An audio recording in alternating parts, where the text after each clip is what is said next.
Howdy folks, Dave here at Thunder Mesa Studio, where I have returned from my long summer hiatus and I am ready to jump back into all of the model railroading projects we've got going on around here. And up near the top of my list of projects is the HOn3 Barlow Pass layout. Made a pretty good start on that earlier in the summer, and of course if you caught the opening of this video, it should come as no surprise that that's what we're going to be working on today. And in the last installment, I finished building the benchwork and installing the plywood sub-roadbed with all of the grades and the elevation changes that the plan called for. The next logical step would be to put in the actual roadbed, maybe with some cork, and then start laying the HOn3 track. But unfortunately, I'm still waiting for some supplies to arrive, so I'm not quite ready to go to that next step yet. Instead, I think in order to keep moving forward, what we're going to do is skip ahead, and I'm going to start working on some structures for the layout. In my experience, structures take longer than just about anything else on a model railroad, so it's never a bad idea to get a head start on those. Now, down in the shelves underneath the layout, I've been storing all of the rolling stock and parts and little kits that I'm going to need to build the layout that I've been collecting for quite a while. And I think I see just the one that I want to start with. Many of you who model in HOn3 might recognize this particular kit. This is the very popular Durango Press HOn3 water tank. It's based on a Denver and Rio Grande Western prototype, and it's just exactly what I need for my little town of Barlow Pass. So let's open this up and see what's inside. I've built a lot of water tanks, but I've never built this particular water tank before, so curious to see, how the manufacturer solved the specific problems of this structure. Water tanks are kind of tough, they're round and they've got conical roofs and they've got this complicated base underneath, this trestle-like base. So every manufacturer has a little bit different way of solving those problems. Well, it says here that they used the original Denver and Rio Grande Western blueprints to design this kit. That's always a great place to start. And those plans were drawn in 1900 at the Denver shops. This is cool. They've already built the basic tank for you. But this is the hard part. They did all the hard part, which is the tank itself. What else we got in here? Got some pre-cut basswood and some white metal castings for the footings and the spout and the other hardware. We've got some tank band fasteners, nut bolt and washer castings. All of these are styrene pieces. Looks like some brass wire and some cardboard for the roof. Tissue paper for tar paper, if you want to do tar paper roofing.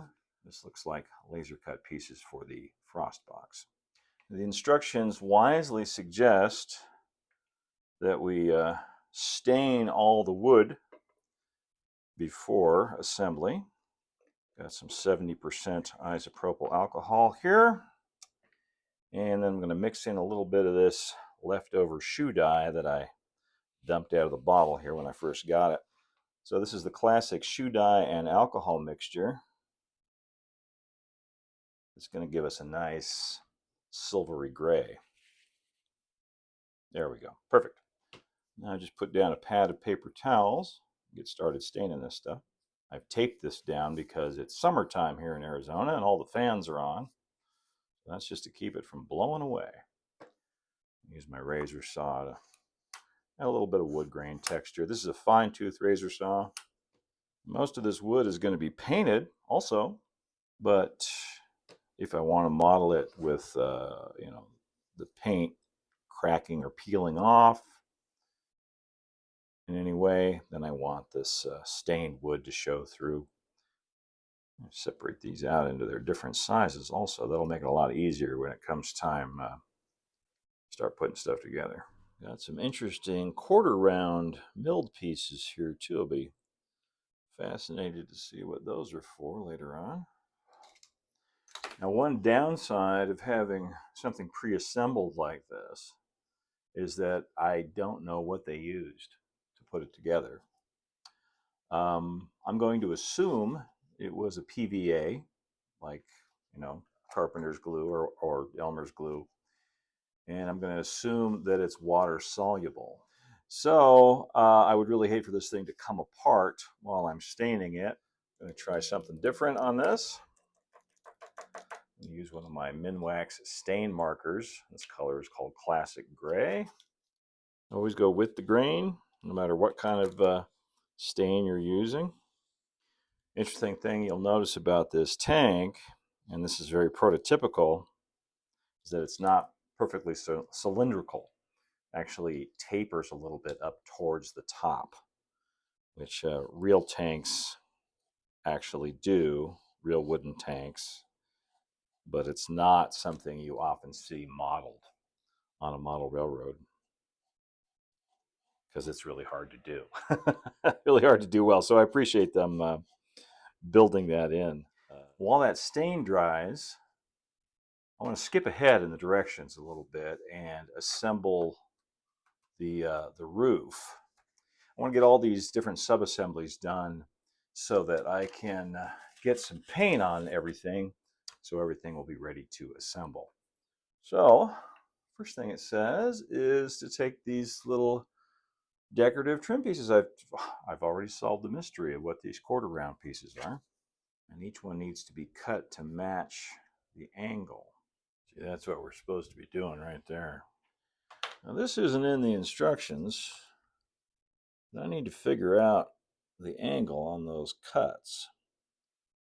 So I'm going to take the top side of this piece and I'm going to connect up all the corners of the octagon with lines. That should give me a better idea of the angles I need to cut on each one of these pieces. Now I just need to continue that line through this piece, and then that's my angle, right? Right. It's like, holy compound angle, Batman. Now to further complicate things, this needs to be glued more or less in the middle of the piece. So I've got a little block here I'm going to use to line this up using some yellow carpenter's glue, my favorite for this kind of thing. All right, and now the next piece should go just like that. All right, last piece, moment of truth. Make sure everything matches up. Look at that, like a glove. Well, after a little sanding and touch up with the stain, I'm pretty happy with that. Now the roof is laser cut and etched. And I went back over all of the etch lines with my hobby knife to cut them a little bit deeper so I could fold this to shape. I just need to glue these edges together with a little white glue. Hold that for a minute or two. The instructions tell you to go back and put a piece of tape over this joint. And I really don't like to use tape because the adhesive is, well, it's got a lot of acids in it, and it's going to eat into this cardboard, and it's not archival, and it's going to fail over time. So I'll show you what I do instead. Just got a piece of bond paper here from the printer, cut a little slip, and I'm just going to glue that with white glue over that joint. And this is going to make a much stronger joint than tape would, and it's going to last a heck of a lot longer.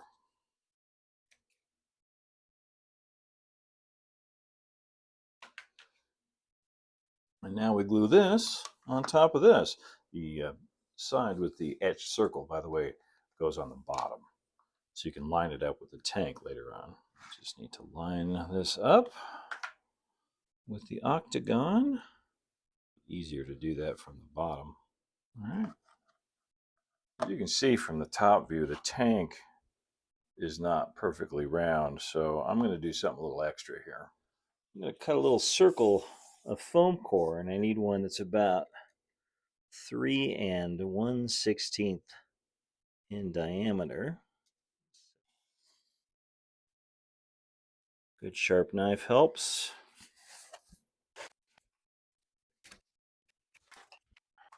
And this should make the whole thing a little bit stronger, not to mention rounder.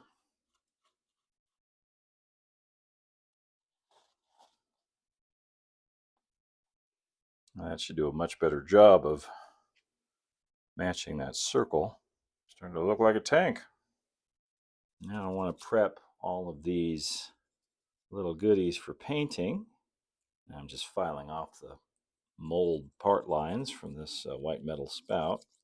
Part of that prep is using a number 70 drill bit. Make sure the holes are open on the spout and the pulleys for the spout rigging, which we'll be adding later on. Now I'll give everything a coat of this Rust-Oleum dark brown camo.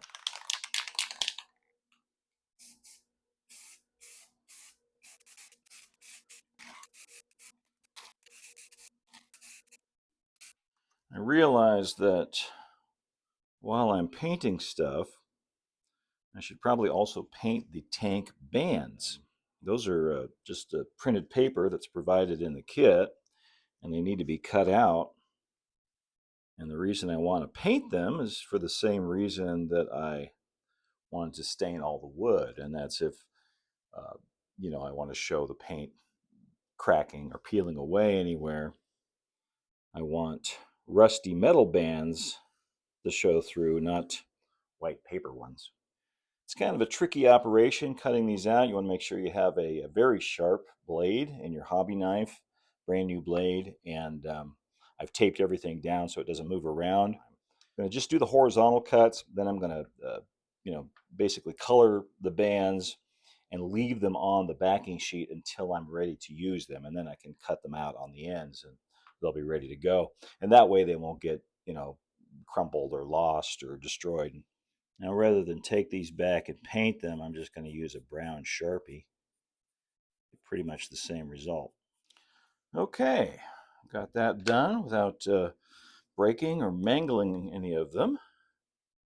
So now, just set all this aside out of harm's way until I'm ready to install them on the tank. The next step is to build the legs, and the instructions come with some pre-drawn templates, and I'm going to take those and turn them into construction jigs, which should make this go a lot faster. Right now, I'm going to spray this with some spray adhesive and put it on some foam core.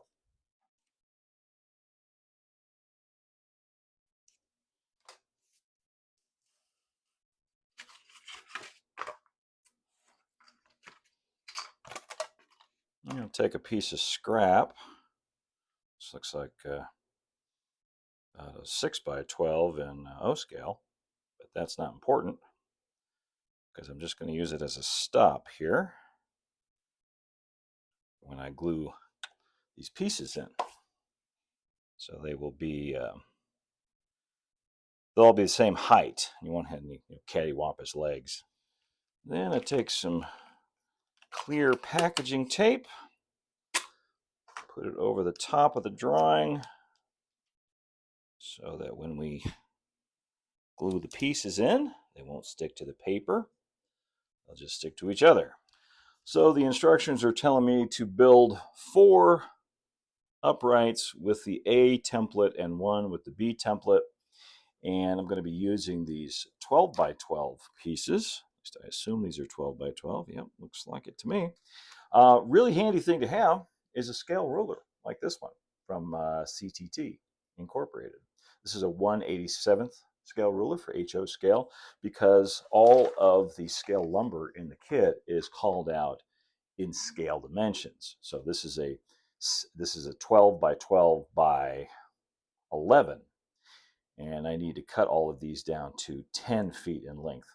Fortunately, I have this little miter box one of my favorite tools here in the studio, and this little razor saw, which you saw me using earlier. And you can get both of these from Micromark, and this comes with a little stop right here. So I've set this up so that each one of these will be a scale 10 feet long when I cut it. So I can make multiples of these that are all going to be the same length.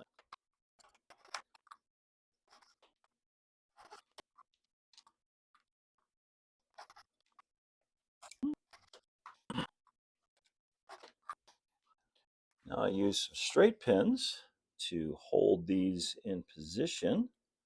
Just go right down into the foam core, lining it up with the drawing as carefully as I can. I've got one of these 4x8s, a little yellow glue on each end, and we'll put those diagonal braces on. Dab of glue in the middle here too, just for good measure. Okay, I've got all the legs done now, and I went ahead and made a start on the frost box too, and added some extra bracing on the inside with some wood from my scrap pile over there, because it's pretty flimsy on its own. And looking at the drawings here, it's pretty integral to how this whole thing goes together. So this seemed like a good place to start, kind of a solid anchor for the whole thing. But before I assemble it, I need to drill some holes for some truss rods. Using the drawing as a guide, I'm marking where these holes need to be. But I did a little experiment, and the instructions call for you to use a number 78 drill bit, which is really, really, really tiny, teeny tiny, microscopic. In fact, it's too small for these pieces of brass wire. So I switched that up to a 72, which seems to work a little bit better. So even though you're drilling all the way through the timbers, you want your pieces of wire to be a little short. You want them to go about halfway, like that. And that way you can put nut bolt washer castings in the end and cap it off. So little details like this that really make a model like this come to life. Okay, got the last of the truss rods installed, at least on these pieces. There'll be more when I put the whole thing together, and I think we're ready to do that next. To be honest, the instructions are a little bit light on advice for how to put all of this together. So I think the most logical thing is to build it around the frost box, which I've already built and reinforced with some illustration board and some scraps of lumber. So that's what we're going to do. I'm going to try to basically, start with the frost box and build it out from there. I will start by gluing the back wall of the frost box to these uprights, and another set of legs on the other side, and then glue the rest of the frost box to that. Now I'm going to use this finished assembly to create a little template by tracing around these footings, or the bottom of these posts, I should say. And then I can mirror that and do it on the other side, and that's going to tell me where the rest of the legs should go in relation to these. This is something I kind of wish the kit had come with, but we can improvise. And now we have a useful diagram of where the bottom of all those posts are going to line up. Now put a little double stick tape on that.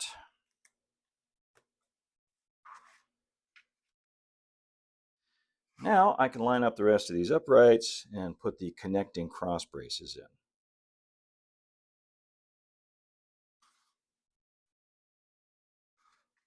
in. Okay, so far so good. For this part, I found it expedient to use some thick CA rather than carpenter's glue. Of course, you all know the Murphy's Law as it applies to cyanoacrylate glue, right? It never sticks the first time unless it's in the wrong place. And these interior braces are by far the most fun. And by the most fun, I mean, not that fun.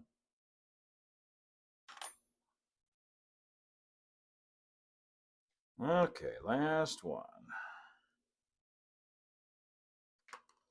Now I can put in the remaining truss rods. Really glad I drilled all these holes before putting this together.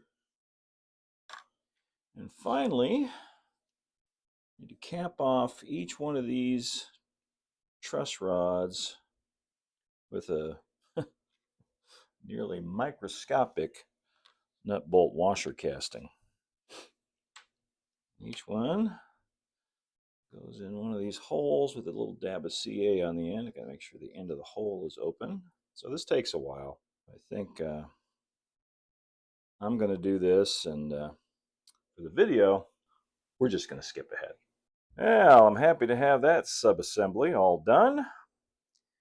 I'll admit it's not the squarest thing I've ever built, but you know, if you've seen any of these tanks out in the wild, after a few decades in the outdoors and the elements, they're not all that square either. I've also been testing some paint colors. I think I've got some pretty good matches here for the Rio Grande colors. This is some Vallejo leather brown down here and some Vallejo buff up above it. First, I'm going to hit this with the Rust-Oleum dark brown camo. And then after that, I'll go over it with that Vallejo saddle brown. This just makes it a lot easier to paint all of these interior parts. Once again, I've used one of the full-size drawings from the plans to make an assembly jig, gluing it to some foam core and then covering it with some clear packaging tape. And now I want to take some double-sided tape, put that over this, because I have to cut and assemble a whole bunch of compound angles here once again for the sub base. This is the part that goes on top of the stand we just built. And then I can mark and cut all of these angles.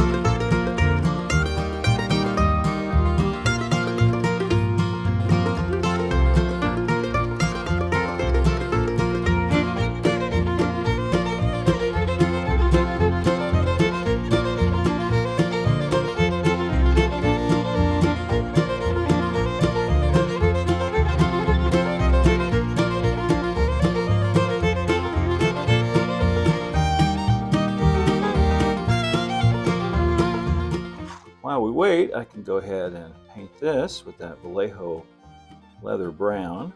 Thinned it with just a little bit of matte medium, make it flow a little better. And I like to, for something like this, I like to apply with a flat brush.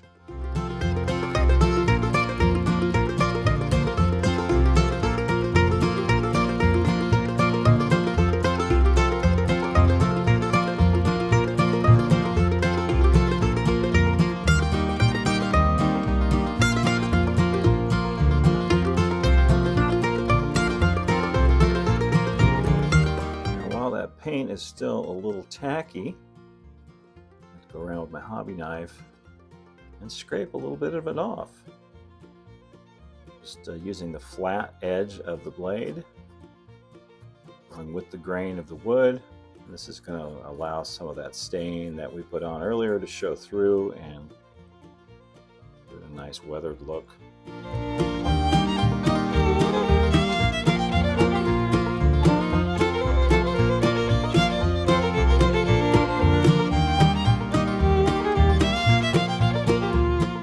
drawing here of the floor timbers. Put a couple of pieces of double stick tape on that. Then I can take this piece that we just made on top, right on top of the drawing, and then I can cut all these floor timbers to size and glue them right on top of that.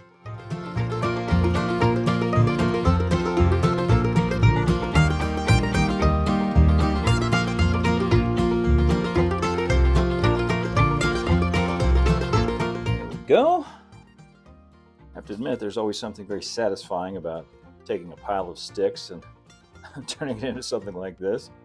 Now, get some paint on this and we'll glue it to the top of this.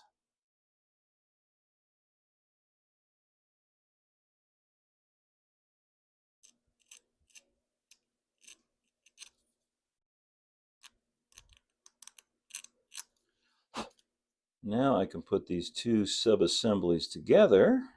We'll glue on the tops of all of those posts. And I can put this on the top of that. We'll wait on that until the glue dries. Now I can flip this over and glue all of the concrete footings into place. Now you might remember these were white metal castings and I painted them to look like concrete. The plan here is to just put a dab of glue on the bottom of each one of these legs.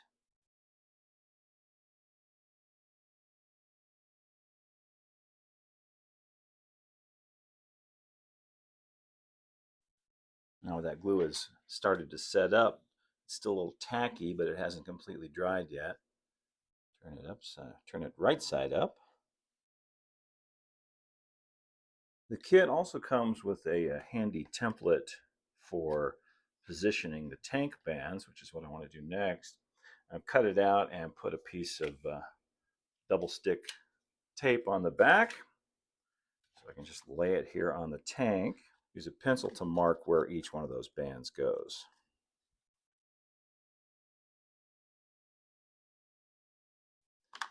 Pull that off, turn the whole thing about a quarter turn, and do it again. Now that's going to make it a lot easier to line up those bands, make sure they're parallel to each other, not wiggling all over the place. I'm going to start with the top band and work my way down. Use a little white glue for this, just because it flows a little bit more easily than carpenter's glue. Having done a few water tanks, I can tell you that this can kind of make or break the look of the whole thing. And what I've learned is you do not want to try and apply glue to this whole strip. You just want to do it to the first couple of inches and get it started on here. Start my first mark and go to the next one. Add some more glue, another couple inches. Next mark, glue another couple inches.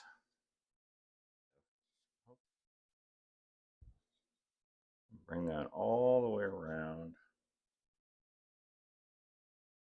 where it overlaps where you started. All right, one down. Something it doesn't mention in the instructions, but it's something I always like to do when modeling a tank, is to stagger where the tank bands begin.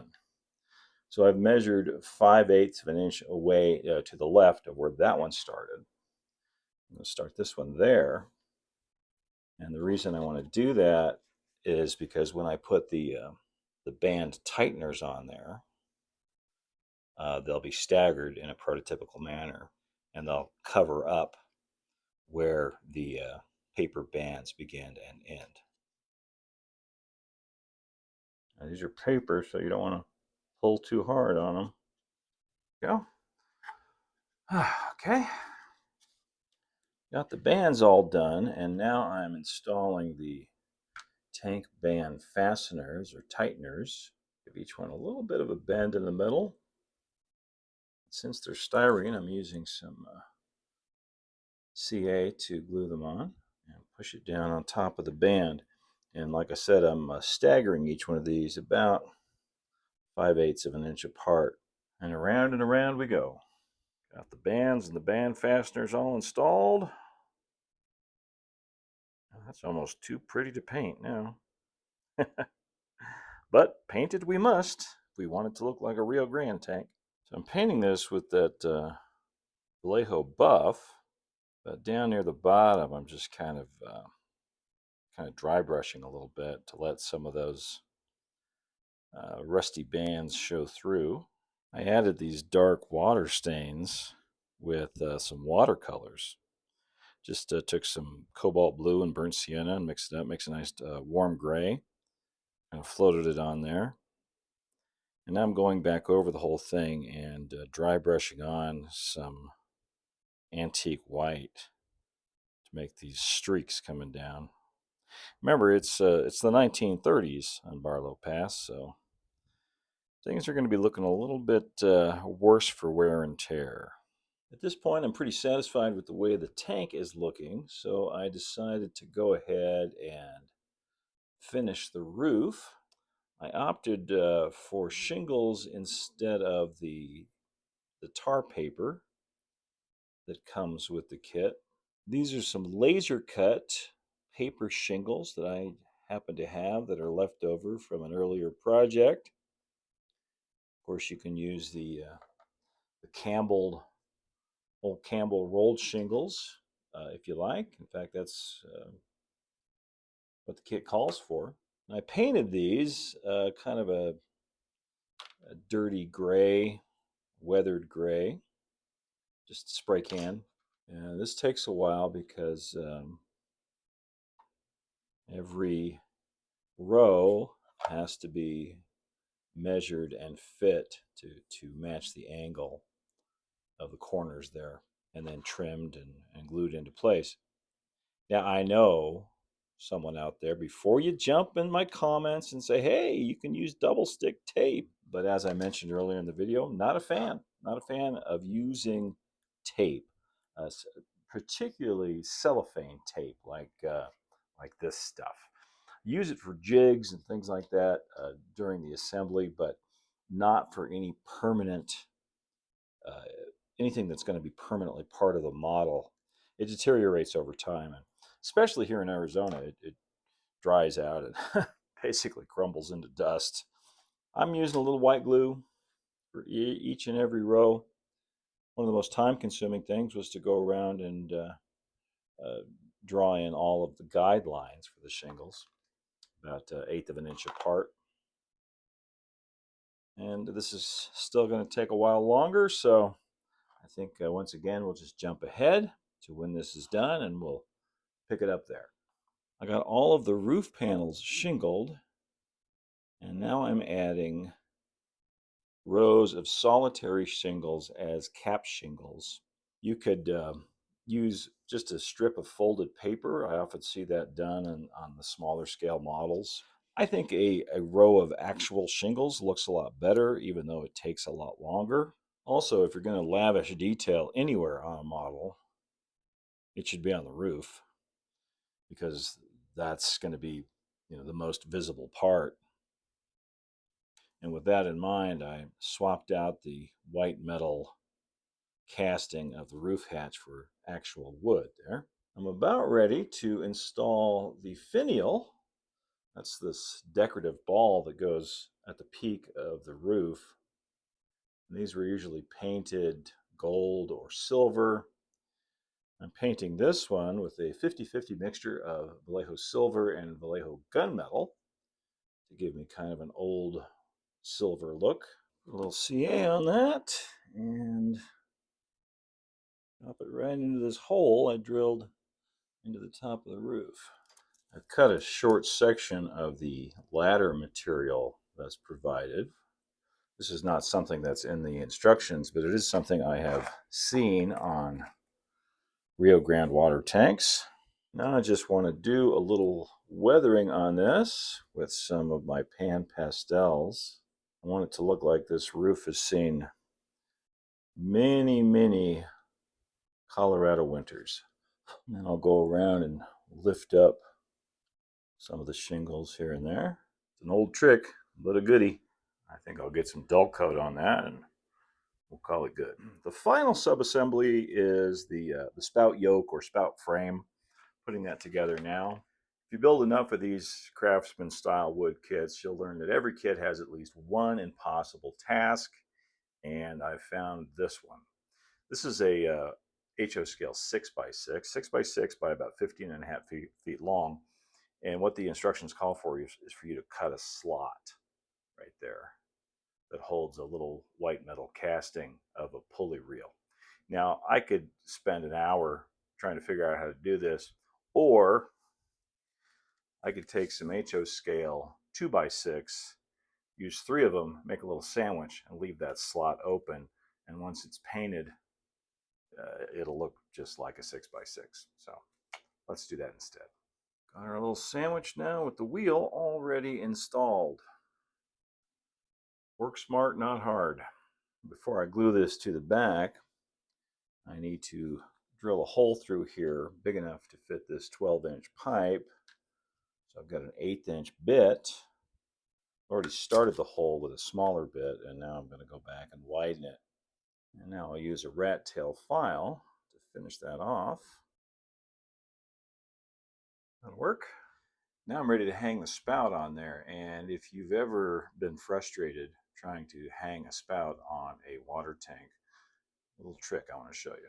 First, I want to drill into the base of this spout casting using a size 64 bit. And I want to go in about 1/8 to 3/16 of an inch. And then I want to glue some piece of brass rod into that hole. And this is some 0.81 millimeter brass rod. Size doesn't matter all that much. Now I want to drill a matching hole into the yoke right above the hole for that 12-inch pipe. Bend this rod back at about a 45-degree angle. Snip it off right about there. And then this goes through this hole. Now I want to trim that off right there and pot that in with a bunch more CA and some baking soda. And now, just like that, we've got our tank spout firmly attached and not flopping around all over the place. Makes it a lot easier to do the rigging now. So what I'm going to do is glue one end of the chain into the hole here, and then the other end to this little nub on the spout. Now I'll attempt to do the same thing on the other side. Now I'll get some paint on this and can do the final assembly. This gets glued to the front of the tank here, while at the same time this pipe gets glued to the bottom of the tank, coming right through the yoke like that. Okay, now this gets glued to the top of the stand.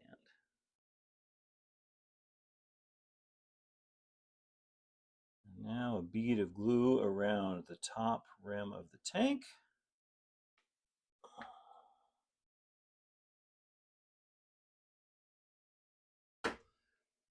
I'll just do a little final weathering pass. Get some dust and grime on there using my chalks. I'm applying the chalk more heavily down towards the bottom because that's where the snow line would be. The snow would gather up, drift against the sides of the structure.